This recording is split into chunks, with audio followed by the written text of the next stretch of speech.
The emergency beacon pierced through the void of space like a desperate scream. Commander Zara Vex of the Galactic Council's Emergency Response Division had never heard such panic in a distress signal before.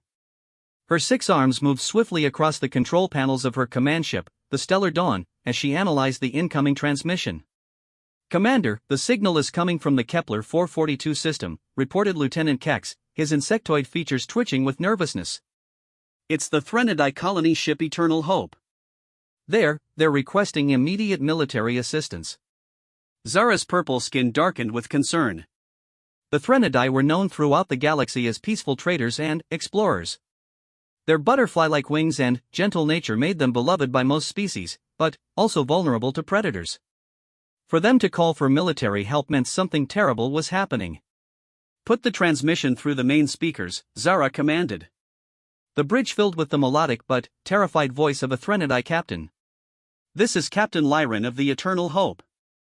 We are under attack by the Vorthak Horde. Repeat, we are under attack by the Vorthak Horde. Our defensive systems have failed. We have 40,000 civilians aboard, including children. Please, anyone who receives this message, we need immediate military intervention. Our coordinates are..." The transmission cut to static, then silence. Every being on the bridge knew what the Vorthak Horde represented.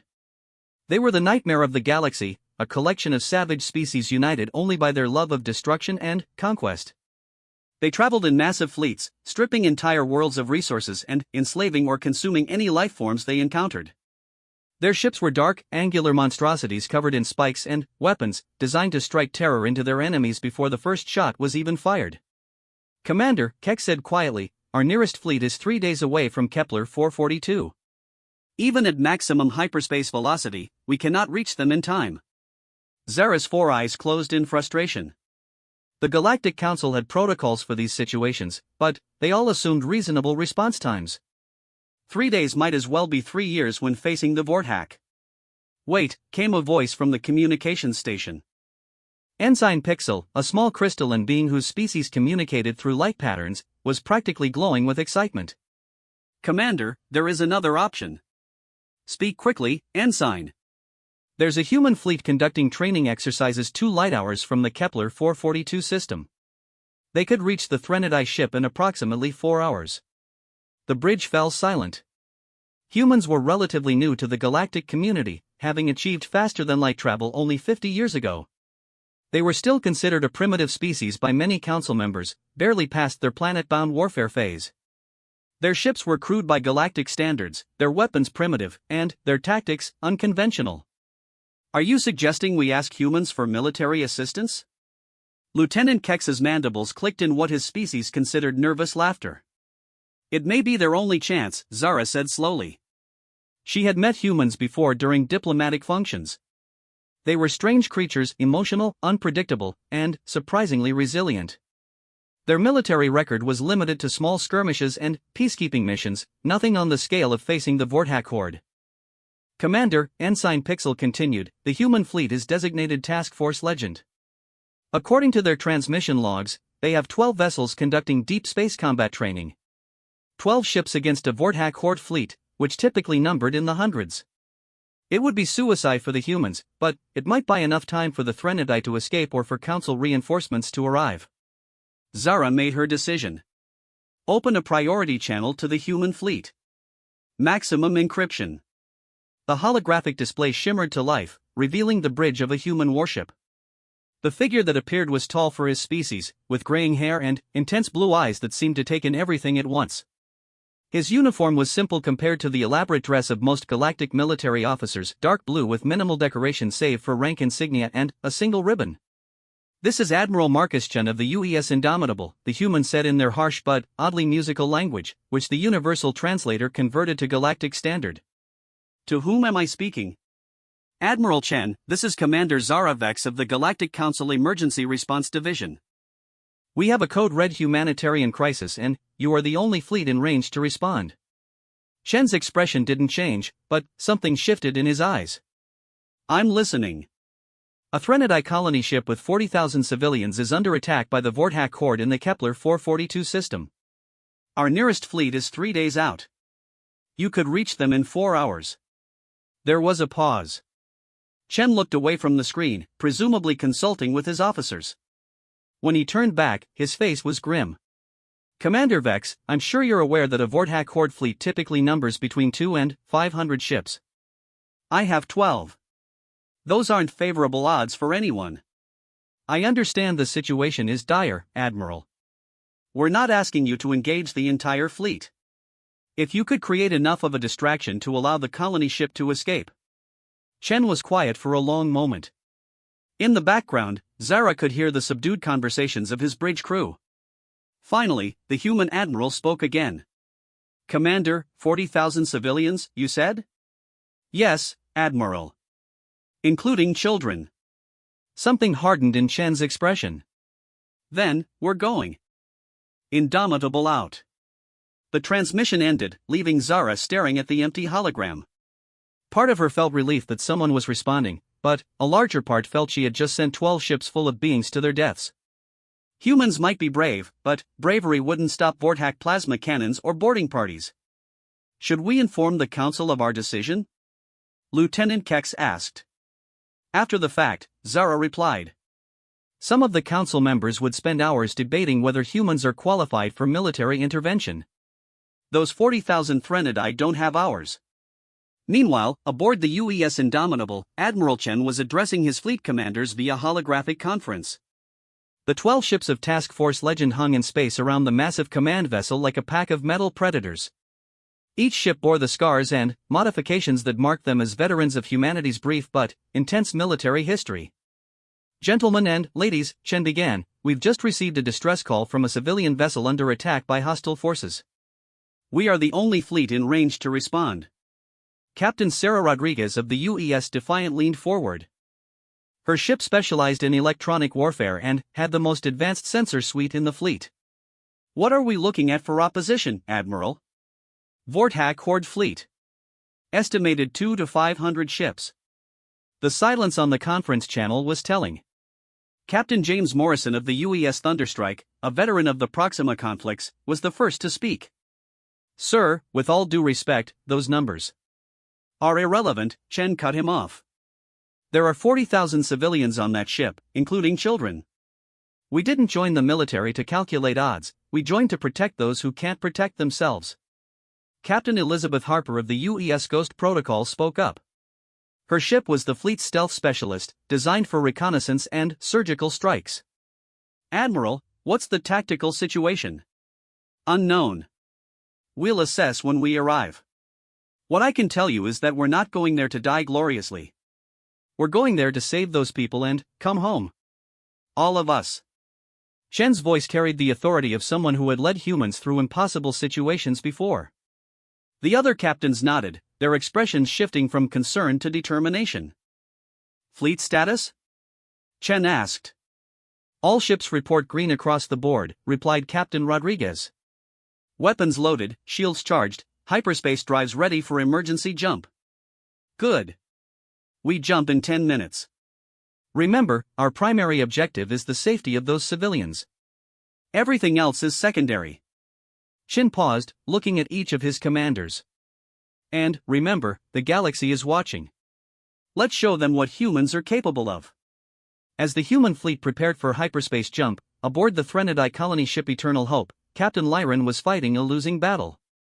The massive vessel, designed for deep space colonization rather than combat, shuddered under another barrage from Vortak destroyers. Her beautiful wings, normally a brilliant blue-green, had faded to a pale gray with stress and fear. Captain, called out Navigation Officer Tramis from across the bridge, the atmospheric processors in Section 7 have been damaged. We're losing life support to 300 civilian quarters. Reroute power from the hydroponic bays, Lyran ordered, though she knew it was only a temporary solution. Without the atmospheric processors, they had perhaps 6 hours of breathable air remaining in the affected sections. The Eternal Hope was a city ship, 3 kilometers long and designed to sustain its population for decades of interstellar travel. But it had virtually no defenses against military attack. The Vortak had appeared without warning, dropping out of hyperspace in a coordinated assault formation that spoke of careful planning and intelligence gathering. Captain, incoming transmission from the lead Vortak vessel, reported Communications Officer Xylax. Lyran's antennae twitched with revulsion, but she nodded. On screen, the bridge's main display filled with the hideous visage of a Vorthak war leader. The creature's face was a nightmare of scarred flesh, metal implants, and predatory features that had been surgically enhanced for intimidation. When it spoke, rows of needle-sharp teeth were visible. "Threnodai vessel," the war leader growled in a voice like grinding metal, "you will surrender immediately. Your ship and cargo will be claimed for the Horde. Your people will serve as slaves and sustenance. Resistance will only increase their suffering." "This is a civilian vessel carrying families and children," Lyran replied, fighting to keep her voice steady. "We pose no threat to you. Please, allow us to proceed to our destination." The war leader's laugh was like breaking glass. "Your weakness is not our concern. You have 10 minutes to drop your shields and prepare for boarding. Refuse, and we will tear your ship apart piece by piece." The transmission ended, leaving the bridge in shocked silence. Lyran looked around at her crew: scientists, explorers, teachers, and farmers who had never expected to face anything more dangerous than a solar storm or asteroid field. "Options?" she asked quietly. "We could abandon ship," suggested Tremiz. "The escape pods might reach the nearby asteroid field before they can intercept all of them." 40,000 people, Tremiz. "We have perhaps 2,000 escape pods, and half of those are in the damaged sections." Security Chief Korax, one of the few combat-trained individuals aboard, stepped forward. "Captain, our defensive systems are minimal, but we do have mining lasers and industrial plasma cutters. If we retrofit them against a Vorthak fleet?" Lyran's wings drooped. "Korax, I appreciate the thought, but mining equipment against military-grade weapons." "Captain."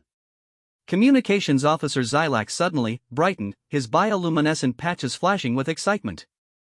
"I'm receiving a response to our distress beacon." Hope flickered in Lyran's chest. "Council reinforcements?" "No, Captain. It's a human fleet. They're 4 hours out and requesting tactical information." The bridge fell silent again, but this time the silence was confused rather than despairing. Humans were barely known to most Threnodai. They were one of the newer species in the galactic community, and their reputation was unclear. "How many ships?" Lyran asked. Xylax checked his instruments. 12, Captain. 12 ships against a Vorthak fleet." Lyran's hopes began to sink again, but then she remembered something from a diplomatic briefing she'd attended on Earth 5 years ago. The human ambassador had mentioned their species' unusual relationship with impossible odds. "Send them everything we have," she ordered.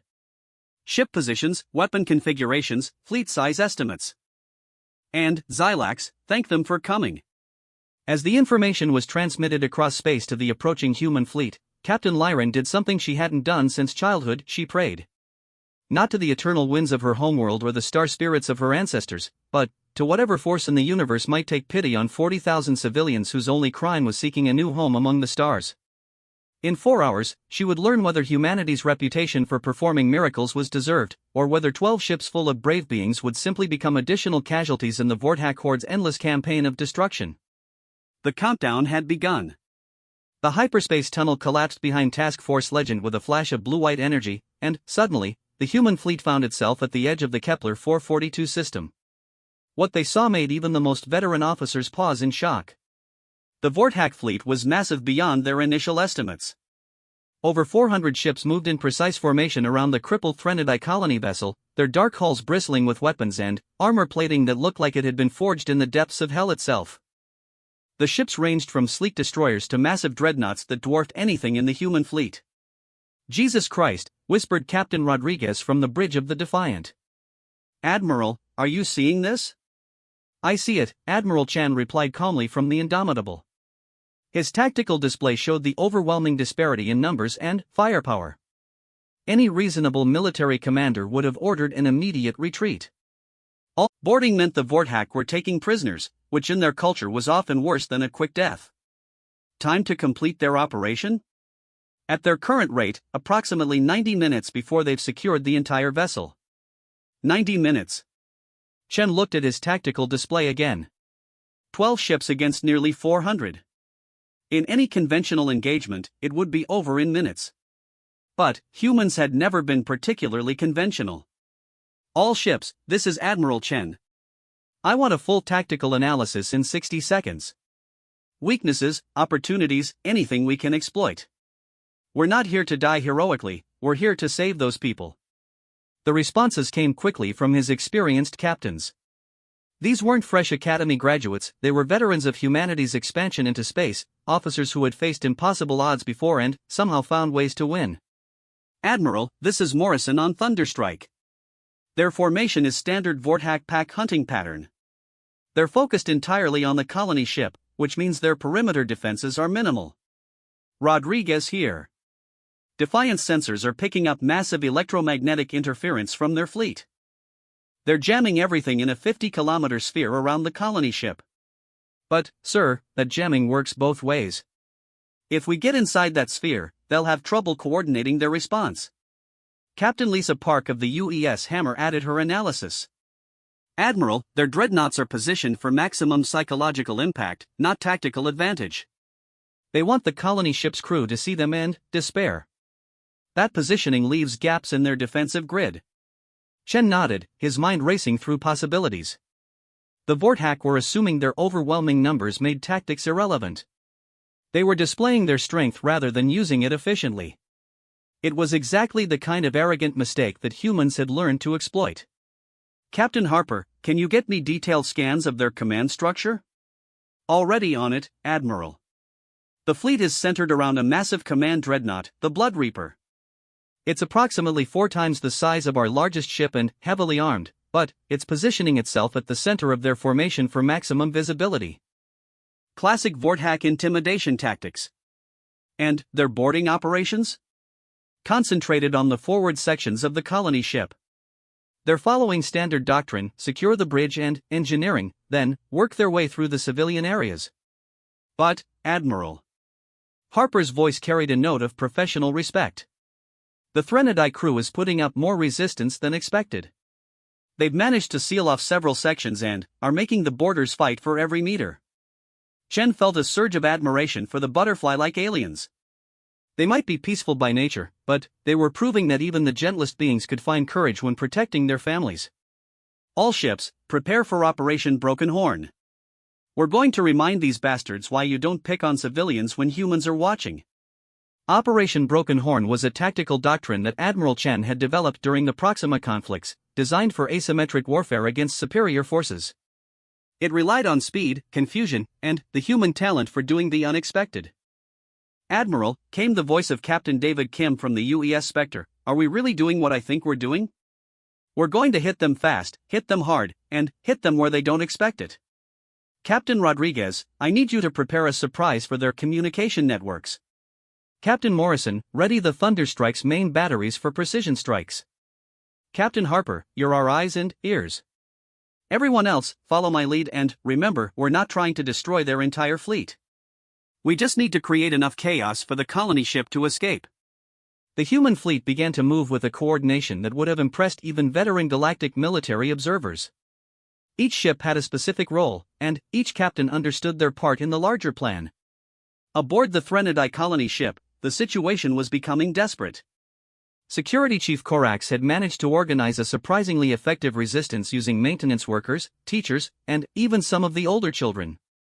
They had sealed off critical sections of the ship and were using improvised weapons to slow the Vorthak advance. But they were losing ground.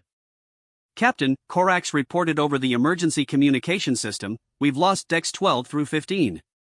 The Vorthak are using some kind of corrosive gas to eat through our emergency bulkheads.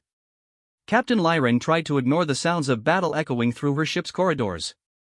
Her beautiful vessel, designed to carry hope and life to the stars, was becoming a battlefield.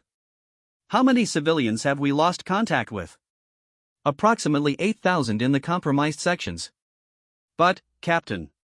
Korax's voice carried a note of grim satisfaction. We've made them pay for every meter. Their boarding parties are taking heavy casualties from our improvised defenses. Lyran's wings fluttered with a mixture of pride and sorrow. Her people were showing a courage that few other species would have expected from peaceful Threnody. But courage alone wouldn't be enough against the Vorthak war machine. Captain. Communications Officer Xylax called out. The human fleet is moving. They're heading directly for the Vorthak formation. On the main screen, Lyring could see 12 small shapes moving against the backdrop of stars.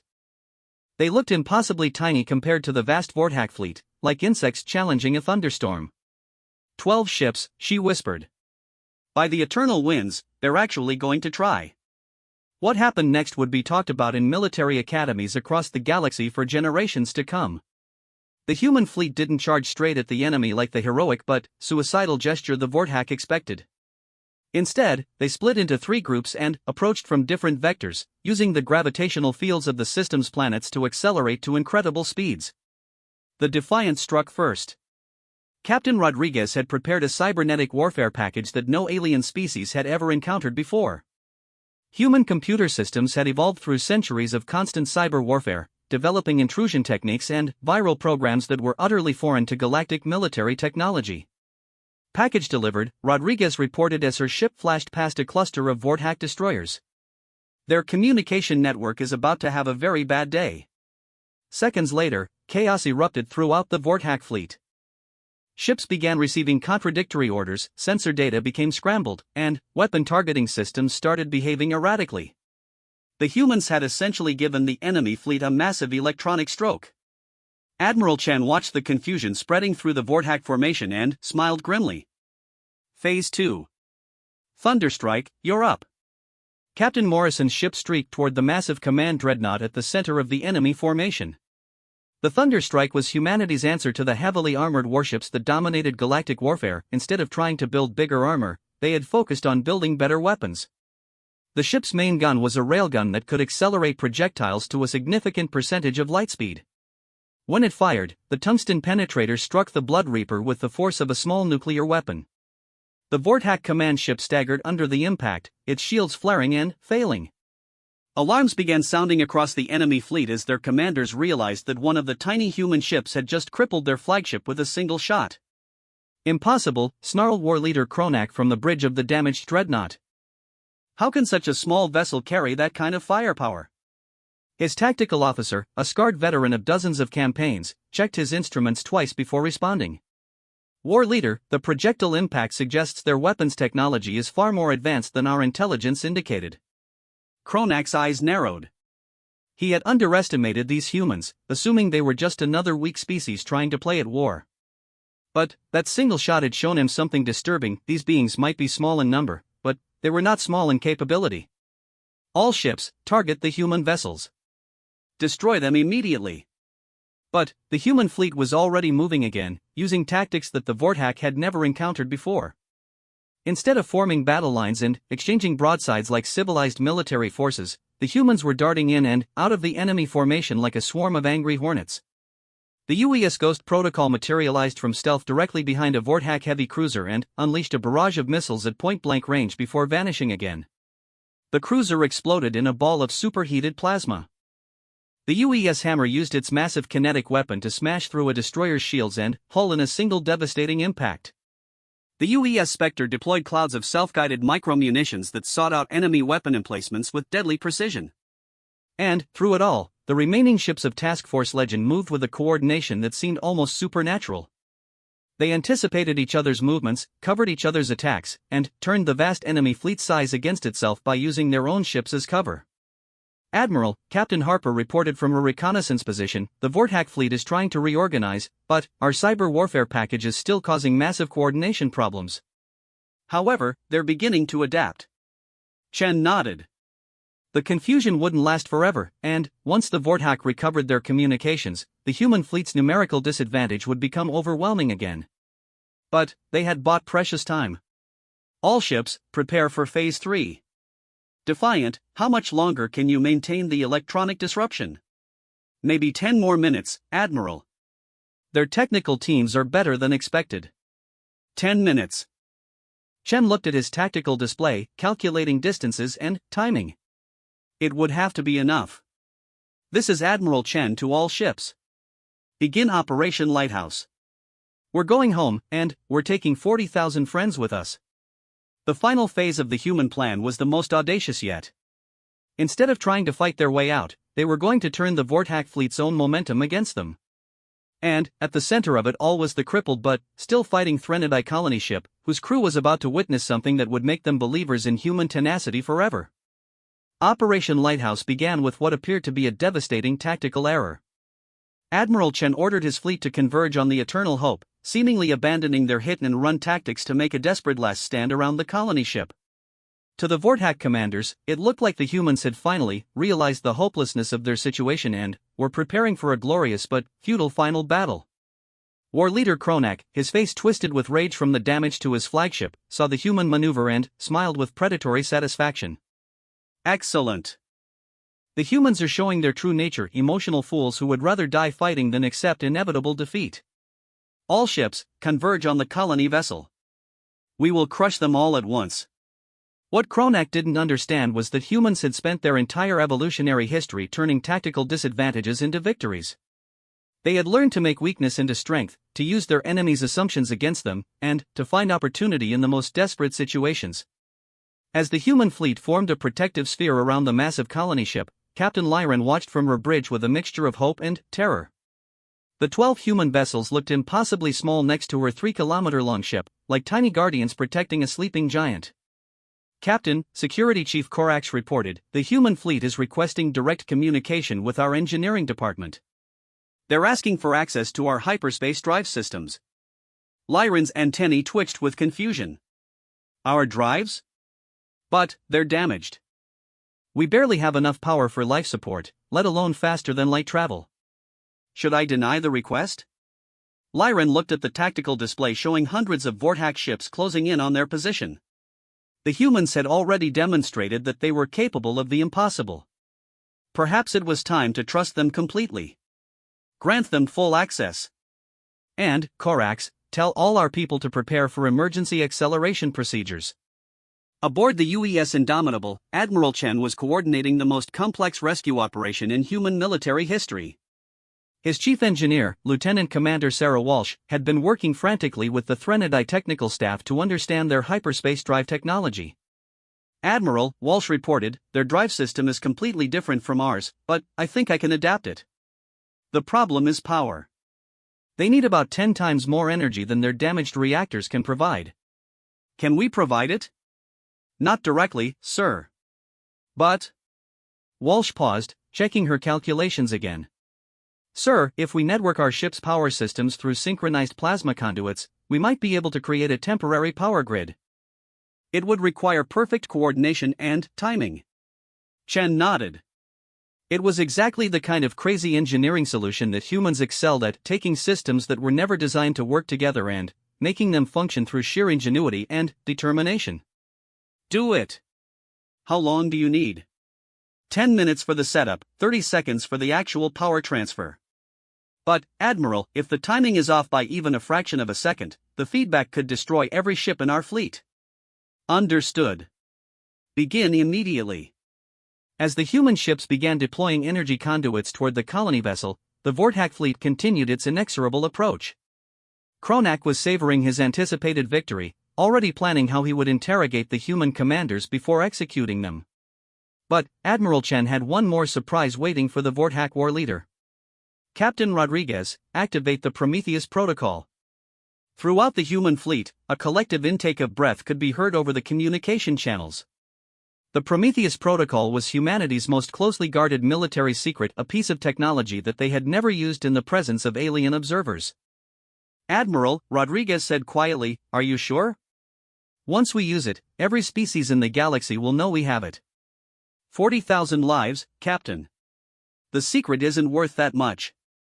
Rodriguez nodded and began entering the activation codes. Across the human fleet, each ship began powering up systems that officially didn't exist. The Prometheus protocol was based on technology that humans had developed during their first tentative steps into space artificial intelligence. But not the simple computer programs that other species used for ship operations. These were true thinking machines, artificial minds that could process information and make decisions at speeds that biological brains couldn't match. In the galactic community, artificial intelligence was generally considered impossible to control and, therefore, too dangerous to develop. Most species had attempted it during their technological advancement and had either been destroyed by their creations or had wisely abandoned the research. Humans, characteristically, had simply refused to give up. They had spent centuries learning to work with artificial minds, developing partnerships rather than attempting domination.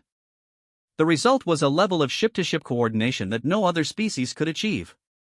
Prometheus AI's online, Rodriguez reported. All ships reporting full autonomous capability. Suddenly, the 12 human vessels began moving with a precision that seemed almost supernatural. Every ship anticipated the movements of every other ship, creating a defensive pattern around the colony vessel that was mathematically perfect. Vorthack weapons fire that should have found its targets instead struck empty space as the human ships moved in patterns too complex for organic minds to calculate. War leader Kronak stared at his tactical display in growing disbelief. What are they doing? How are they moving like that? His tactical officer's voice was filled with the kind of fear that experienced warriors reserved for the truly inexplicable. War leader, their coordination patterns are impossible for any known species to achieve. It's as if their ships are controlled by a single mind. Kronak's blood ran cold. There were legends among the older species about races that had achieved perfect unity of thought and action.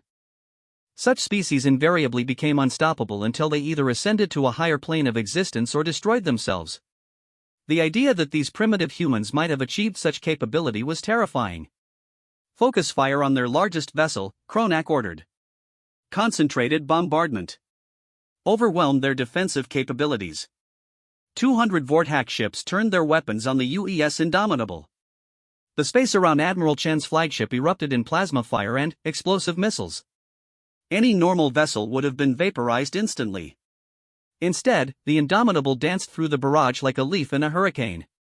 The Prometheus AI controlling its movement calculated the trajectory of every incoming weapon and found paths through the destruction that seemed impossible. When evasion wasn't enough, the other human ships provided covering fire with surgical precision, intercepting incoming missiles and disrupting plasma beams. Admiral, Lieutenant Commander Walsh reported, power grid is established. Colony ship is ready for emergency hyperspace jump on your command. Chen watched his tactical display as the Vorthack fleet continued to close in. They had perhaps 30 seconds before the enemy ships would be close enough to prevent any escape attempt. All ships, begin final approach. Execute lighthouse on my mark. What happened next became known as the miracle of Kepler 442. The 12 human ships suddenly accelerated directly toward the Vorthack fleet, their AI-controlled systems calculating attack vectors that maximized confusion and chaos. But, instead of engaging the enemy ships in combat, they simply flashed past them at maximum speed, using their momentum to execute slingshot maneuvers around the larger Vorthack vessels.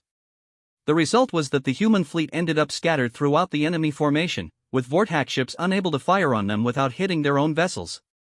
And, in that moment of confusion, Admiral Chen gave the order that saved 40,000 lives. Mark. Execute lighthouse. The power grid activated perfectly. Energy flowed from 12 human ships into the massive Threnody colony vessel, lighting up its hyperspace drives like a miniature star. The eternal hope, which moments before had been helpless and dying, suddenly erupted with faster-than-light energy. Captain Lyran felt her ship shudder as power flowed through systems that had been dark and cold. All hands, emergency acceleration. Everyone hold on. The colony ship vanished into hyperspace, carrying 40,000 grateful beings to safety. But the human fleet remained behind, now scattered throughout a very angry Vorthack formation. Well, Admiral Chen said calmly as hundreds of enemy ships turned toward his position, that's the rescue accomplished. Now comes the hard part. The Vorthack fleet was no longer focused on capturing a helpless colony ship.